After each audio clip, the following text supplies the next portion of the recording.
Voilà, là je revois mes mains pour voir un peu le travail admirable de Madame Makanjola. Mais on a pu vérifier pour mon collaborateur Hassan. Vraiment, je retire ce que j'ai dit parce qu'il a une paume vraiment super. Ben bon, c'est la paume droite seulement, sinon la paume gauche, bon, c'est à revoir. Merci à vous d'être en notre compagnie, mesdames et messieurs. Au sommaire de cette émission, pour la suite, en tout cas, on aura bien sûr Gilles Roland Touré qui sera avec nous pour nous parler aujourd'hui donc des mannequins grande taille. Et on aura la présence sur ce plateau d'une ravissante dame, mannequin grande taille, qui va nous expliquer un peu les tenants et les aboutissants de ce métier avec bien sûr l'éclairage de Gilles Roland, notre consultant, vous le savez, concernant tout ce qui est stylisme et mode. On aura également le docteur Kwame Dimitri, président de l'association des internes des hôpitaux de Côte d'Ivoire, qui va nous parler, lui, donc, de la journée de don de sang dans les 4 CHU de Côte d'Ivoire. Et puis n'oubliez surtout pas le rendez-vous, on va parler des surdoués en Côte d'Ivoire. Est-ce qu'il en existe? Qui est-ce qu'on peut appeler surdoué? Et puis, franchement, on va discuter avec M. Dago Victor. Il est spécialiste de l'étude géniocratique, c'est-à-dire cette étude-là qui arrive à détecter les génies. Et il y a des génies en Côte d'Ivoire, je peux vous le dire tout de suite. J'en fais partie. Non, je plaisante. On sera avec M. Dago Victor dans quelques instants. D'ici là, M. Jean Dianda, notre spécialiste donc, des relations conjugales, est avec nous. Avec lui, on va aborder aujourd'hui justement les relations extra-conjugales. M. Jean Dianda, bonjour. Bonjour, Marcel. Vous allez bien? Par la grâce de Dieu. Alors, les relations extra-conjugales, c'est le thème que vous avez décidé de développer aujourd'hui dans une dizaine, quinzaine de minutes. Alors, c'est quoi une relation extra-conjugale? C'est de relations en dehors des partenaires agréés par Dieu, si vous me passez le terme. Donc il faut dire que tout part toujours du mariage. Les véritables relations de ce sens, donc intime, ne devaient se passer qu'entre mariés. Jamais entre fiancés, et encore moins entre ceux qui ne sont ni mariés ni fiancés. C'est un sujet très important pour nos populations, nos téléspectateurs que nous aimons très bien. Vous savez, nous avons parlé des hommes et des femmes, les mariés. Nous avons parlé des parents vis-à-vis des enfants. Aujourd'hui, nous voulons montrer que Dieu aime le mariage.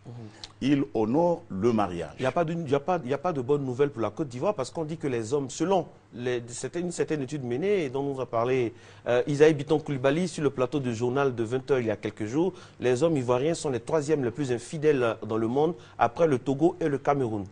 Oui, il s'agit d'un esprit, c'est un phénomène. C'est un phénomène, et ça y est là devant nous, c'est-à-dire c'est un fait remarquable, beaucoup ne se marient pas.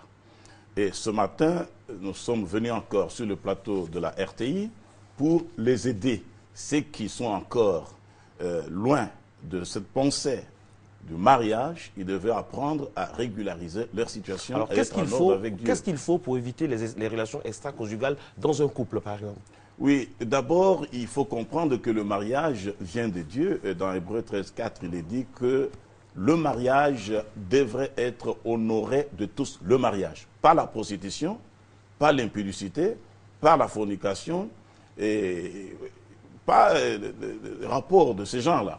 Donc, et que le lit conjugal, parce que nous parlons de relations extra-conjugales, le lit conjugal devrait être exempt de souillure.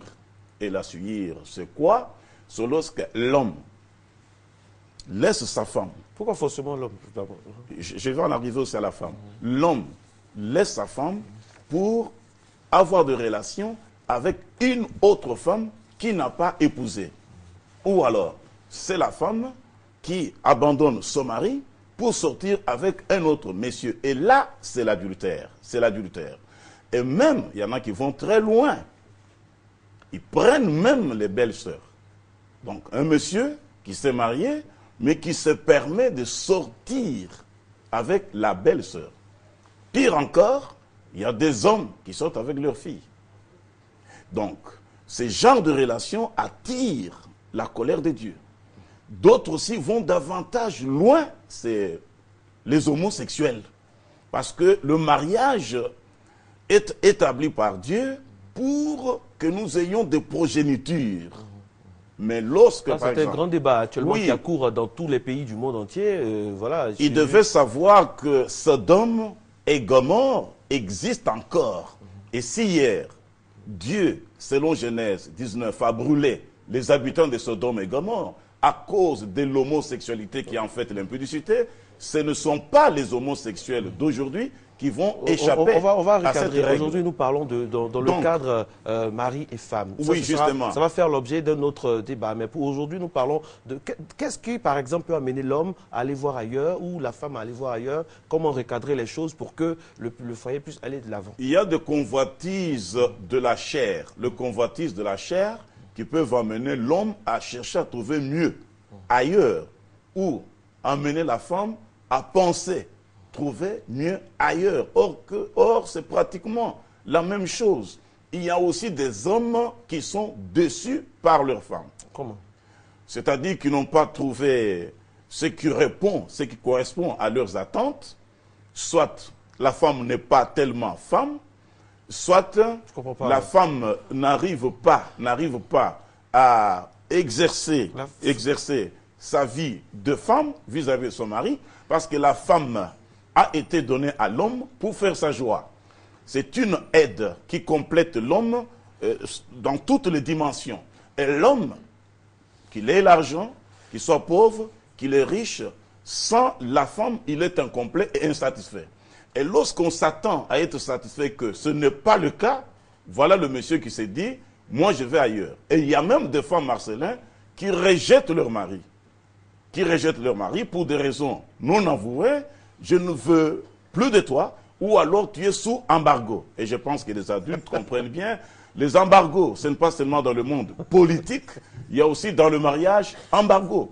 Les hommes aussi peuvent mettre leur femme sous embargo, sous discipline, 1 mois, 2 mois. Et à ce moment-là, l'homme se dira, parce que ma femme a fait ça, moi je vais ailleurs, ce qui ne donne pas en fait raison. Parce que même si la femme vous a refusé, vous n'avez pas le droit de sortir avec une autre femme qui n'est pas votre femme.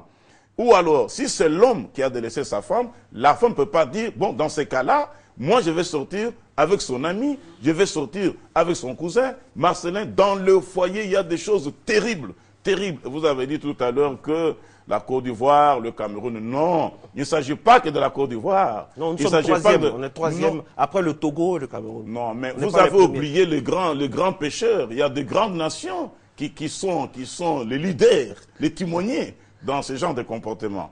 Donc aujourd'hui, le mariage n'est pas respecté.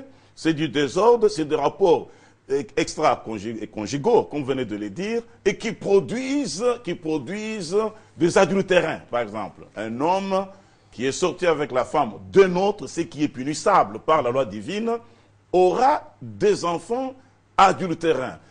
Oui. J'ai une question précise à vous poser. Dans certaines communautés, ou du moins généralement, on a l'impression, on a ce schéma-là. Les jeunes fiancés se rencontrent et ils se fréquentent normalement sans rapport, sans aucun rapport. Ça, c'est ce qui est juste. Oui, c'est ce qui est juste. Mais parfois, est-ce qu'après, il n'y a pas de problème qui surviennent? Quand on n'a pas eu cette occasion de se connaître et après, c'est juste après le mariage, tout est déjà ficelé. Laissez-moi finir, s'il vous plaît. Où tout est déjà ficelé, qu'on doit vivre ensemble. Il y a des problèmes qui peuvent survenir, non? Il y a 2 ans, 3 ans, je le disais sur ces mêmes antennes que la femme n'est pas un aliment qu'on doit goûter d'abord pour apprécier. C'est-à-dire, si vous avez pris une femme, vous devez l'épouser. Il n'est pas question de dire, pour bien la connaître, je dois sortir avec elle et aller après doter. Il y a d'autres qui pensent comme ça, c'est pour ça que je me permettais de dire. Il faut commencer par demander la main et doter avant même d'embrasser la femme. Ah bon? Il ne faut pas essayer. Donc, vous savez, Joseph et Marie, Joseph et Myriam, eux étant fiancés, ils ont eu leur fils sans rapport sexuel. Il y en a qui sont trop pressés. Donc les fiancés ne sortent pas ensemble. Ça, vous devez le retenir. Ça, c'est un. Donc quand ils sont ensemble, il n'y a pas de... ils peuvent se saluer au moins. Ils peuvent se saluer, ils peuvent même manger ensemble, mais ils n'ont pas le droit d'aller plus loin. Parce que ça, c'est un domaine réservé. Même pas de bisous. Réservé au maxi, c'est le bisou, ça doit être sur la joue. Avec le doigt. C'est-à-dire, l'homme doit prendre son doigt, mettre sur sa bouche, et prendre le même doigt, mettre sur la bouche de la femme, pour éviter le scandale. Ça, c'est ce que les gens n'aiment pas entendre. Les fiancés ne sortent pas ensemble. Et si les fiancés ne peuvent pas sortir ensemble, ce ne sont pas ceux qui ne sont pas fiancés qui devaient oser. Et aujourd'hui, il y en a qui osent même prendre des rendez-vous et voyager avec les femmes d'autrui. D'autrui. Et ce n'est pas juste. Alors, Ce n'est qu'est-ce pas qu'on correct. doit dire pour terminer? Quel conseil on doit donner? Non, il faut vous marier. Donc, mariez-vous. Qui est celui-là qui a droit à un salaire si ce n'est celui qui travaille? Celui qui ne veut pas travailler, il dit payez-moi. Ce n'est pas normal.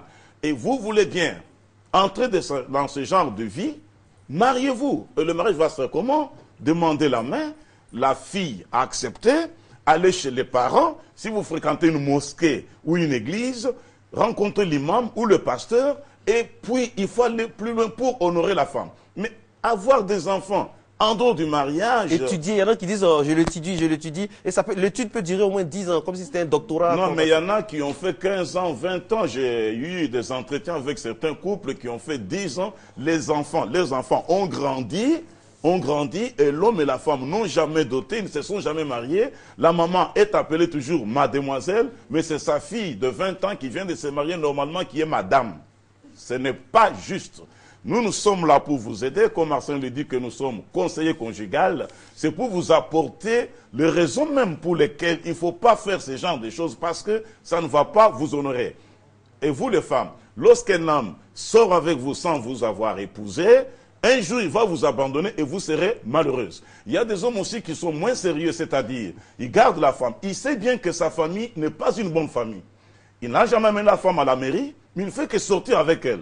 Et demain, il y a accident, l'homme meurt, et c'est la famille qui vient chasser la femme. Donc, il faut, chers amis, femmes, ne pensez pas que ces hommes-là vous aiment parce qu'ils vous ont des bisous dans tous les couloirs, parce qu'ils vous embrassent. Ce n'est pas de l'amour. Peut-être l'amour philéo et jamais l'amour agapao. Si vous voulez être honoré, en tout cas, mariez-vous correctement avant d'avoir ne fût-ce qu'un enfant. Mariez-vous d'abord. Et je rappelle, selon les conseils de Jean Dianda, le bisou, on le fait comme ça. Oui, oui, Et avec le doigt. Avec le doigt. Avec le doigt. Jamais de contact direct. Pas de lèvres aux lèvres. Voilà, pas de lèvres pour éviter le scandale. Il faut éviter ça parce que ces choses, vous savez, les glandes sexuelles oui, sont dans la bouche. Il faut éviter que le débouche se rencontre avant le mariage. Il faut éviter, c'est une injonction, c'est un ordre que nous donnons aujourd'hui au nom de notre Seigneur Yeshua. Merci beaucoup. Merci beaucoup, M. Jean Dianda. Je rappelle Jean Dianda 2006@yahoo.fr. Voilà, Jean Jeandianda. Je peux répéter facilement pour eux. Yahoo. Non, j'ai répété ça. Oui. Parce qu'avec vous, on ne sait jamais. Non, on ne sait jamais. Je ne peux pas ajouter, mais pour l'email, c'est Jean, comme l'apôtre Jean, Dianda, D-I-A-N-D-A.